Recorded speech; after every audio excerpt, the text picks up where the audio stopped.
Camarades combattants pour la liberté, la souveraineté et l'indépendance réelle, bonsoir. À l'orée de l'an 2026, c'est encore un honneur pour moi de prendre la parole et de vous faire un bilan exhaustif de l'année 2025 et aussi les perspectives pour l'année 2026. Mais avant tout propos, permettez-moi de rendre grâce à Dieu pour tous les bienfaits au cours de l'année 2025 et je continue de prier Dieu que 2026 soit meilleur à 2025. Permettez-moi également de rendre un vibrant hommage à nos vaillantes forces combattantes, forces armées nationales, volontaires pour la défense de la patrie, forces de sécurité intérieure qui veillent jour et nuit pour que notre patrie reste et demeure debout. Je prie pour le repos des âmes de tous ceux qui ont perdu la vie dans ce combat contre cette barbarie. Et également, je souhaite prompt rétablissement à tous ceux qui ont été blessés physiquement, mentalement dans cette guerre. 2025 fut une année où beaucoup de projets ont débuté.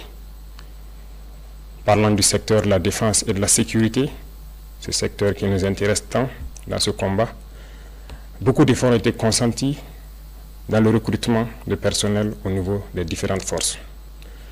Également, plusieurs formations ont été entamées au sein de nos propres armées de façon endogène, ce qui a permis de créer beaucoup d'unités spécifiques qui font un travail remarquable sur le champ de bataille. En termes d'équipement, il y a eu l'arrivée au cours de l'année 2025 de beaucoup d'équipements lourds, mais également des équipements stratégiques que nous n'avons pas voulu présenter. Cet équipement va se poursuivre et le renforcement des effectifs va également se poursuivre au cours de l'année 2026 et la guerre va continuer à s'intensifier et notre armée va continuer de monter en puissance. Plusieurs opérations ont eu lieu sur le théâtre des opérations. Nous retenons principalement une opération audacieuse qui a été lancée il y a 2 mois de cela, l'opération qui a été baptisée l'Almazga, en français mur de glace. Cette opération audacieuse a permis à nos forces combattantes de se poser dans les sanctuaires de l'ennemi, là où depuis 5-6 ans on croyait impossible d'atteindre. Nos unités ont mis pied et ont reconquis ces zones. Ces opérations ont permis donc la reconquête de plusieurs dizaines de villages, en passant par la région donc de Nakambe, Napade notamment aux abords donc du barrage de Kompianga, en remontant par Namungu dans le Goulmou, en passant par Zagadegan dans le Kulse, mais également la zone de Namsigia autour de Djibo et Toulfe entre Djibo et Titaou. Ces opérations ont été menées avec la plus grande audace et l'ennemi a été écrasé sur le passage de nos forces combattantes qui s'y sont installés et continuent leur progression au fur et à mesure. Les opérations vont se poursuivre jusqu'aux limites de nos frontières pour vaincre cette hydre terroriste qui trouble la quiétude de Burkinabé. L'armée va continuer à monter en puissance, les forces de sécurité intérieure également. Il y aura un petit changement qui va permettre au VDP de se projeter plus en avant pour appuyer les autres forces. Cette situation de conflit a également fait que nous avons malheureusement des personnes déplacées internes qui attendent toujours de rejoindre leur village. La reconquête se poursuit certes, mais au niveau de l'action humanitaire, nous avons entrepris un certain nombre de démarches au cours de l'année 2025, notamment en construisant des abris initialement pour ceux qui sont accueillis dans certains villages, mais pour ceux qui sont réinstallés, nous avons beaucoup d'efforts que nous avons consentis en reconstruisant des écoles, en faisant des fourrages, en aménageant des terres et pour pouvoir les réinstaller et qu'ils puissent vivre dignement au retour dans leurs villages respectifs. Nous allons poursuivre cette tendance parce que nous ne voulons pas que nos populations qui retournent dans leur village restent dans l'assistanat. Nous voulons qu'elles puissent contribuer, qu'elles puissent produire et pouvoir vivre dignement.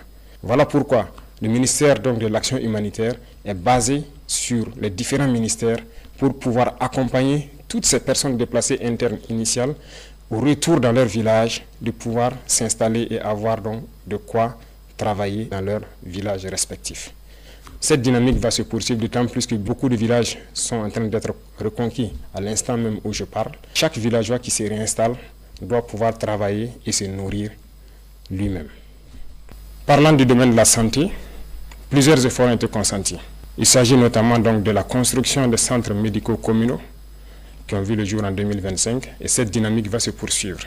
Certains sont en phase de finition, mais d'autres sont donc en début de construction. L'équipement de ces centres va permettre de rehausser donc le niveau de l'offre de soins au niveau de nos populations.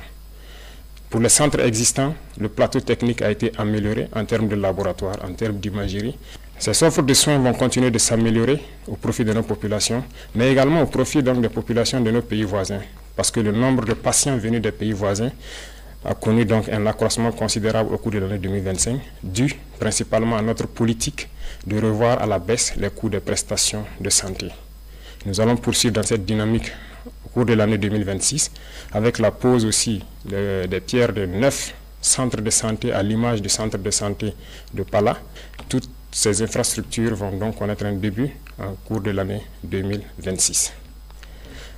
Dans le domaine de l'éducation, plusieurs projets ont eu lieu, notamment donc la mutation et la modernisation de nos structures éducatives, des constructions qui désormais vont aller en hauteur.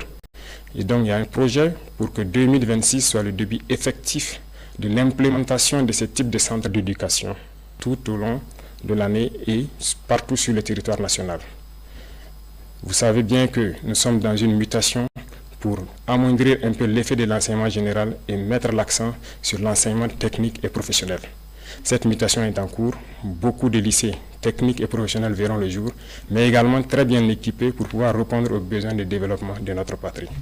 Du côté de nos étudiants, beaucoup de centres universitaires verront le jour au cours de l'année 2026, mais déjà en 2027, nous avons commencé la construction d'un certain nombre d'amphithéâtres et de bâtiments pédagogiques. Certains sont en phase de finition et d'autres finiront en 2026. Nous poursuivrons cette dynamique pour permettre à tous les centres universitaires, à toutes les universités, de pouvoir étudier de façon digne et aussi la modernisation en ce qui concerne l'Internet et l'éducation virtuelle va se poursuivre parce que nous venons d'acquérir donc un certain nombre de serveurs au profit uniquement des universités pour que les étudiants puissent avoir des bibliothèques en ligne et cette dynamique va se poursuivre. Les laboratoires vont continuer à monter en puissance et nous allons ainsi donner un espace à nos étudiants de faire des cours théoriques mais également de faire la pratique et de s'exprimer pour que petit à petit leur éducation passe d'une éducation théorique à une éducation pratique pour la production au profit de nos populations.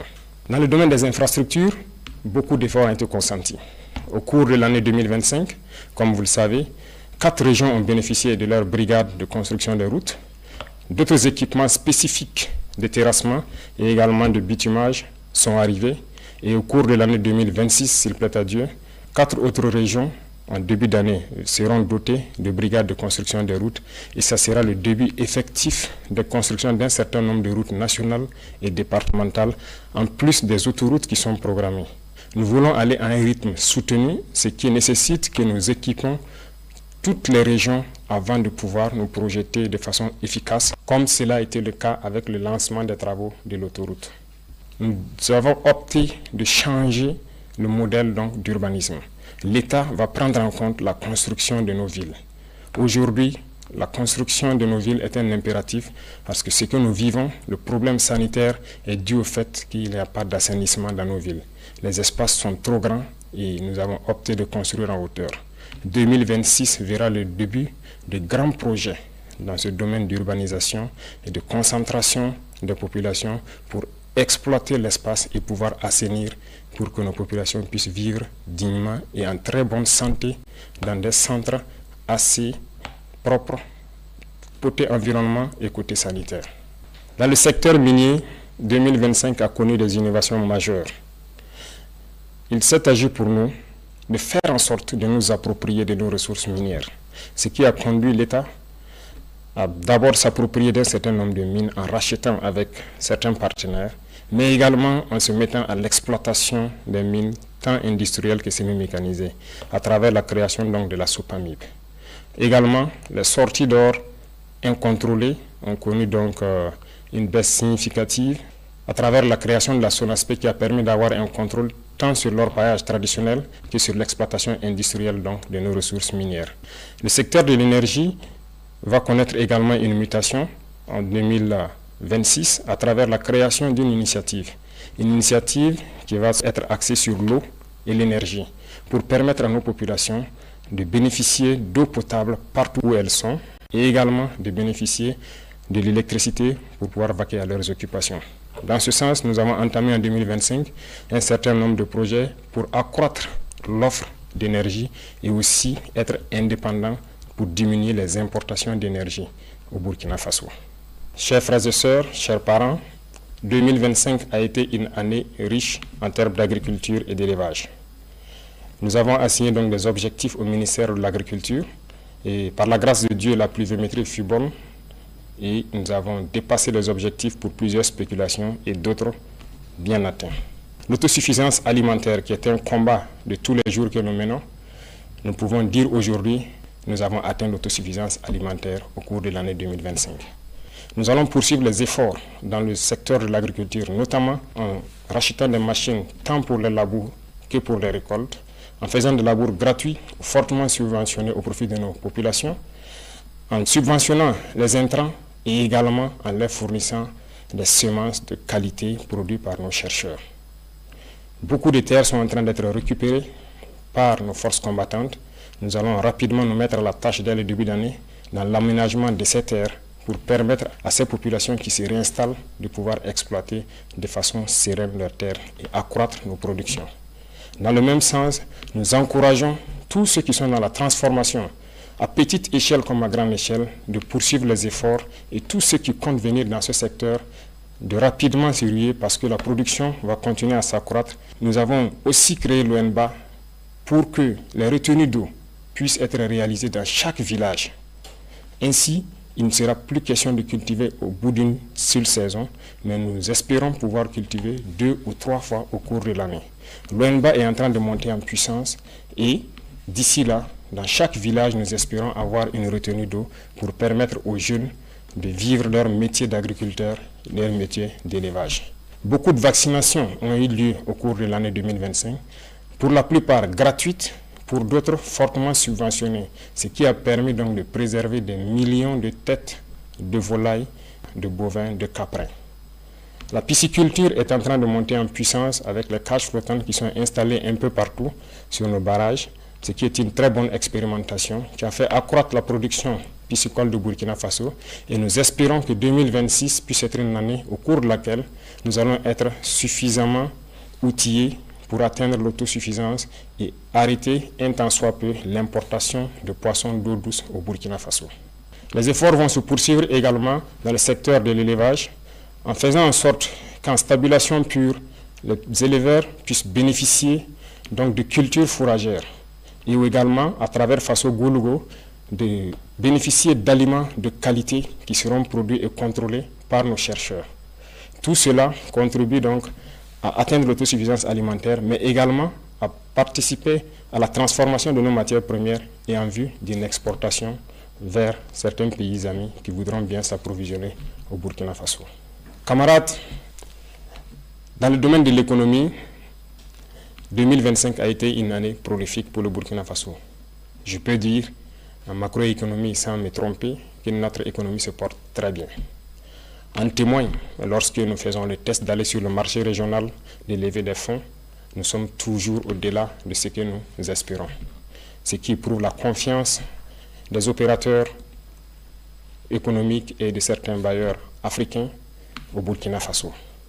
Nous allons poursuivre les efforts, tant dans le domaine des impôts, de la douane, mais également de la digitalisation des opérations pour diminuer le risque de fraude au niveau donc de notre économie.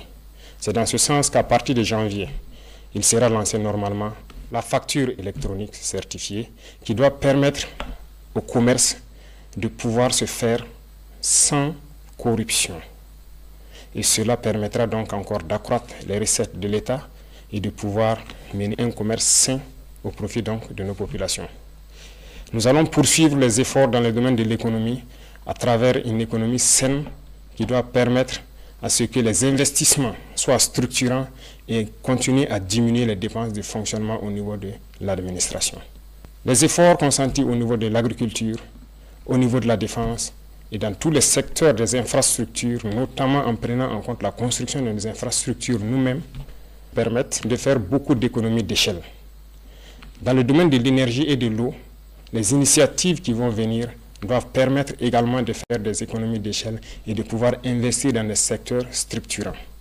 Tout cela doit permettre à l'économie burkinabé de faire une avancée significative. En plus de cela, les ressources minières que nous allons exploiter par nous-mêmes maintenant va permettre en 2026 de faire un bond considérable en matière de PIB pour que le Burkina Faso puisse, dans un laps de temps, devenir une économie émergente à travers le monde. Dans le domaine donc de la culture, nous poursuivons les efforts, de sorte que nous revenons petit à petit à nos valeurs, à nos racines. Il n'y a que par cette manière que nous pourrons nous affirmer et développer notre nation.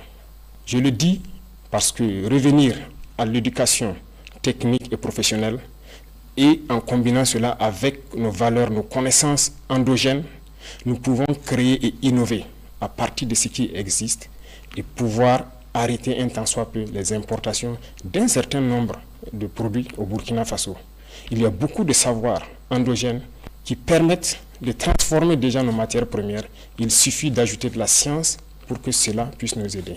Et la culture fait partie de tout cela et participe activement au développement de notre nation. Sur nos valeurs endogènes, nous allons mettre l'accent au niveau de nos écoles et des tout-petits. Parce que le Burkinabé, l'homme intègre, a des valeurs qui nous ont été léguées par nos ancêtres. Des valeurs d'honnêteté, des valeurs d'intégrité, des valeurs de dignité et des valeurs de patriotisme. Et tout cela pourra s'enseigner à travers la culture, aussi au niveau des tout-petits, pour que nous construisions des Burkinabés de demain. Beaucoup d'événements culturels ont eu lieu en 2025, mais en 2026 également, beaucoup d'événements culturels auront lieu et il y a des grands projets dans le domaine de la culture. Mais tout cela, comme je l'ai dit, doit être axé sur nos valeurs ancestrales endogènes qui doivent permettre de créer de nouveaux Burkinabés basés sur nos propres valeurs. Tout cela doit faire la différence avec le Burkinabé que l'impérialisme a voulu bien construire au Burkina Faso. Le Burkinabé nouveau doit être quelqu'un qui s'est départi de toute corruption et qui doit mettre la patrie au devant de tout ce qu'il fait.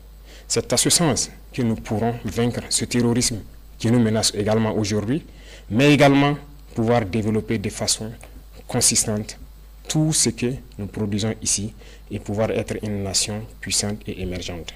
2025 a été une année d'industrialisation également.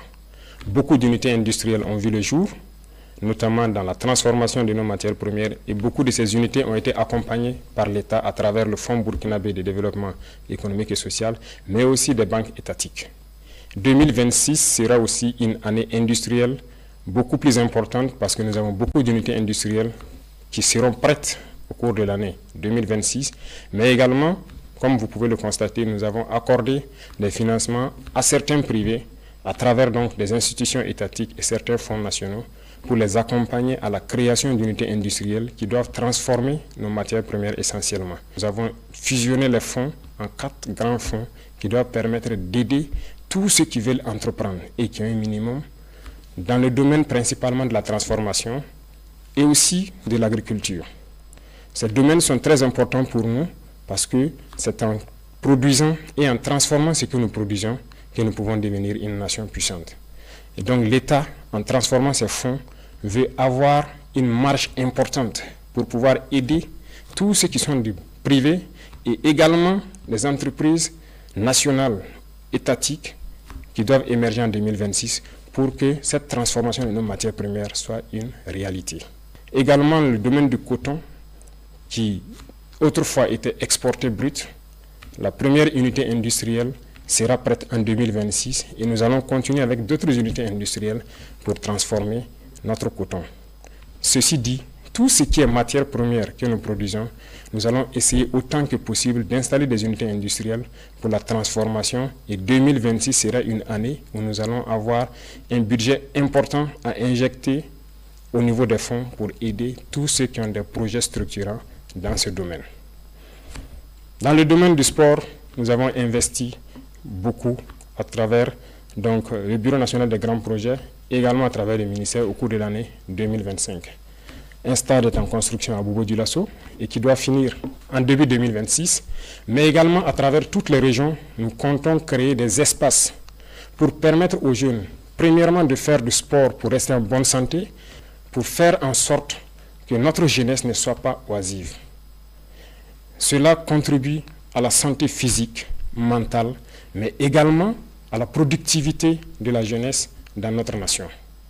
Nous allons poursuivre les efforts dans ce sens au profit de la jeunesse et développer tous les types de sports qui puissent être développés au Burkina Faso et qui puissent faire en sorte que la jeunesse soit en cohésion parfaite. À toutes les équipes qui représentent le Burkina Faso à l'extérieur dans les compétitions internationales, nous leur souhaitons plein succès pour 2026 et particulièrement les étalons qui aujourd'hui défendent les couleurs nationales, nous leur souhaitons plein succès jusqu'à la victoire finale.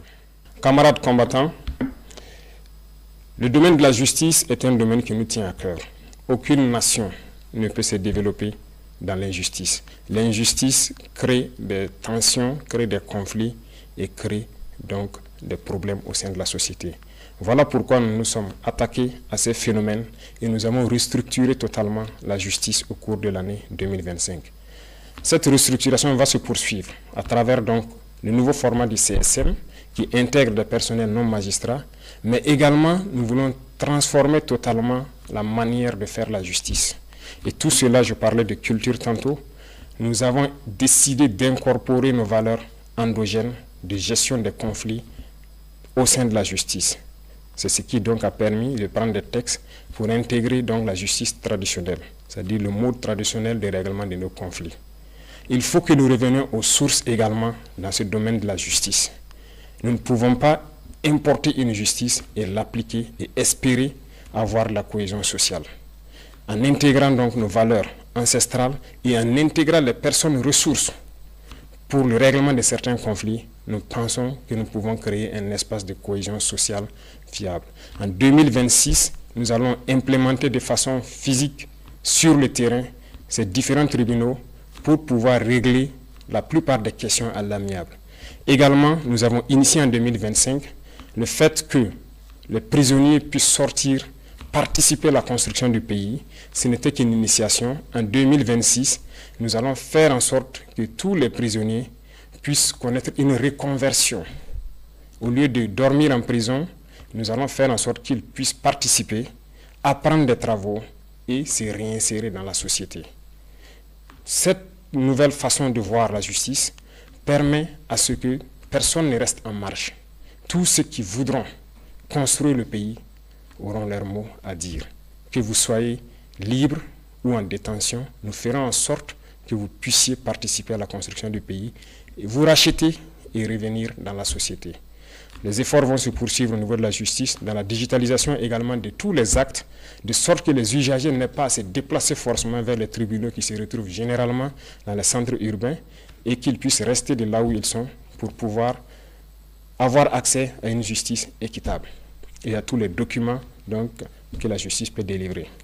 Parlant de digitalisation, c'est un secteur qui nous tient à cœur parce qu'aucune lutte contre la corruption n'est possible sans digitalisation. Nous avons fait un pas énorme, mais beaucoup reste à faire. Nous avons un programme pour les 5 ans à venir où nous devons quitter une situation précaire pour être un modèle. Déjà, le Burkina Faso a pu acquérir ses premiers serveurs de data centers et des grands data centers sont en construction, ce qui permettra à nos ingénieurs de concevoir des applications sans crainte et de pouvoir les héberger sur place.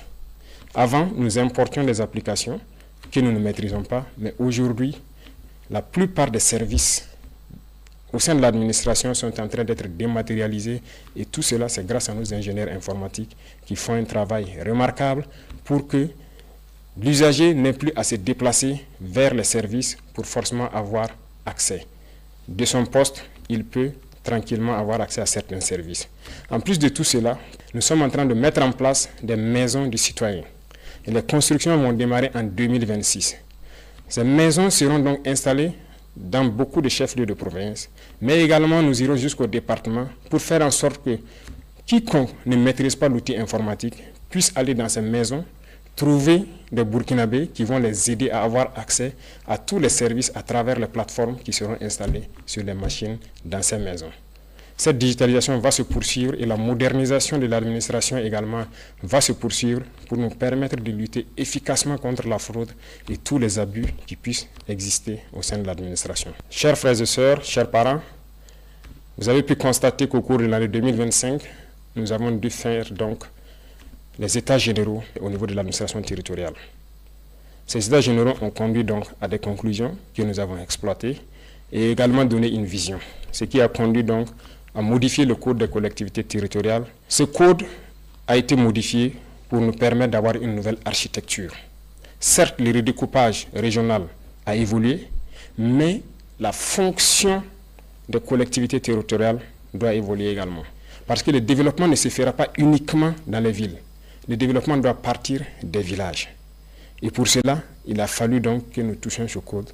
Nous allons installer des PDS avec des missions assez claires qui seront évaluées et suivies par les préfets, de sorte que tout ce que nous avons comme vision en matière de développement, comme je l'ai cité tantôt, puisse commencer au niveau des villages, impliquer tous les villageois et ils seront notés et évalués en fonction de ce qu'ils vont faire dans les différentes collectivités. C'est ce qui a amené principalement au changement donc, de ce code et 2026 sera l'année où nous allons implémenter réellement sur le terrain ce nouveau code des collectivités. Au niveau de l'administration territoriale, beaucoup de choses ont évolué en ce sens que l'administration déconcentrée n'était pas administrée de façon efficace pour connaître qui exactement est à son poste. Le manque de ressources humaines a fait en sorte qu'il y avait un gros manque à gagner. Nous avons fait une évaluation au cours de l'année 2025 et nous nous sommes rendus compte que beaucoup de fonctionnaires fictifs existaient ou des doublons existaient. Le recrutement récemment, en cours de l'année 2025, de beaucoup donc, de personnel de ressources humaines doit permettre de les envoyer au niveau donc, régional pour ainsi faire en sorte que tout agent qui est affecté doit pouvoir travailler et contrôler à partir de la région. Et là, au niveau national, nous avons l'assurance que le service pour lequel il a été envoyé est rendu aux populations au moment donné. Cette modernisation va se poursuivre parce que ça doit s'accompagner d'une digitalisation. Du côté de la diplomatie, le Burkina Faso rayonne. Le Burkina Faso a allumé une lumière et cette lumière doit rester allumée pour toujours. Nous rayonnons à travers le monde et notre diplomatie est très active. Des changements auront lieu, certes, pour réorganiser le dispositif diplomatique à travers le monde entier, parce que la géopolitique nous l'impose. Et cette réorganisation a déjà commencé en 2025 avec un certain nombre de réajustements dans le traitement donc, des diplomates, mais la réorganisation spatiale à travers le monde entier aura lieu en 2026. Nous allons rediriger notre diplomatie en fonction de la géopolitique actuelle qui vient notre pays. Le Burkina Faso est un pays ouvert pour tous les partenaires, sincères, respectueux de notre souveraineté, de notre liberté et de notre dignité. Mais le Burkina Faso ne permettra à qui que ce soit, aucune puissance, de pouvoir nous imposer ce qu'elle souhaite. Voilà pourquoi nous devons continuer partout où nous sommes à faire en sorte que le drapeau du Burkina Faso flotte avec dignité. Et ceci pour m'adresser à la diaspora que je félicite pour ses actes patriotiques qui continuent de faire rayonner l'image du Burkina Faso à l'extérieur, de continuer à rester patriotique et intègre. Parce que lorsqu'on parle du Burkinabé, nous devons entendre l'homme intègre, l'homme digne, et c'est ce que nous voulons au niveau de la diaspora. Et les encourager à travers donc l'organisation au niveau du Haut Conseil de Burkinabé de l'extérieur à revenir investir au Burkina Faso, leur patrie. Et nous leur ouvrons les portes et nous allons mettre tous les mécanismes en place pour qu'ils puissent revenir et investir de façon sécurisée. Au niveau confédéral, le Burkina Faso poursuit sa contribution au niveau de notre espace commun qu'est l'AES. 2025 a été une année où on nous a confié une lourde responsabilité de conduire la destinée de la Confédération. Nous avons pris cette responsabilité et nous avons promis de faire en sorte que l'AES rayonne à travers le monde entier. Et nous allons tenir notre parole. Et ceci, nous demandons à tous les Burkinabés de faire en sorte que cette mission qui nous a été confiée puisse être donc conduite avec succès. Nous allons poursuivre les efforts de coopération, d'amitié avec tous les États, comme je l'ai dit, respectueux de notre souveraineté et faire en sorte que l'intérêt des peuples prime sur les intérêts au niveau politique. Camarades combattants pour la liberté, Je tenais à féliciter tous les acteurs, qu'ils soient du monde de l'éducation, de l'agriculture, des infrastructures, le monde de l'économie, les agents de la santé, nos vaillantes forces combattantes, pour tous les efforts consentis au cours de l'année 2020-2025. De continuer à mouiller le maillot, comme on aime le dire, à se sacrifier, à chose qui importe pour nous, c'est le bonheur de nos populations. Tout acteur de l'administration doit avoir ça en tête et faire en sorte que ses actions quotidiennes contribuent au rayonnement de notre patrie. À tous ceux-là qui communiquent, combattent l'impérialisme à travers la communication, je les félicite et fort. Parce que toutes les guerres de l'impérialisme commencent d'abord par la communication. Et pendant les guerres, la communication fait la différence dans les batailles. La communication essentielle est un maillon des opérations. Poursuivez votre effort de communication, poursuivez votre effort à faire en sorte que leur désinformation ne puisse pas toucher nos populations. Je vous félicite parce que vous avez fait le dernier temps en prouvant aux yeux de tout le monde que le Burkina Faso est debout. Et quand je parle d'acteurs de la communication, je parle de monde, qu'elle soit privée ou publique. À travers les médias sociaux, à montrer une image saine du Burkina Faso. Et je remercie également tous ceux qui ont pris de leur temps, qui ont quitté l'extérieur, venir au Burkina Faso pour constater les réalités du Burkina Faso et qui ont pu le diffuser à travers, faire comprendre à ces médias mensongers que ce qui est de notre patrie est totalement faux. Continuez dans ce sens parce que je le dis et j'insiste, la communication est un maillon vers le succès de notre lutte. Les passés n'ont pas abouti, nous connaissons les causes, mais nous ferons en sorte que cette révolution aboutisse pour le bonheur de nos populations. Le Burkinabé est intrinsèquement quoi toute la population faire en sorte que la communication, l'intoxication et la désinformation de l'impérialisme ne passent pas. Pour tous ceux qui sont encore sceptiques, qui ne croient pas en la dynamique, je les invite à regarder un peu dans le rétroviseur. Dans le passé, il y a quelques années, comment était le Burkina Faso? C'est meilleur que exactement ce qui a été fait au bout de ces 3 années. Nous ne voulons pas exclure quelqu'un, mais comme nous l'avons dit, Dieu refuse de voir le soleil, nous ne pouvons pas faire autrement que de les démarches. Nous allons évoluer, nous allons continuer, nous allons poursuivre. Le terrorisme sera un passé et nous ferons que le visage du Burkina Faso qui est connu aujourd'hui, dans 5 ans, nous ne puissions pas le reconnaître. Pour les générations à venir, le combat est bien aussi déjà gagné. Un peu d'effort pour que 2025 vive le Burkina Faso, vivre notre digne, intègre et prospère. Bonne année 2026. La patrie ou la mort, nous vaincrons.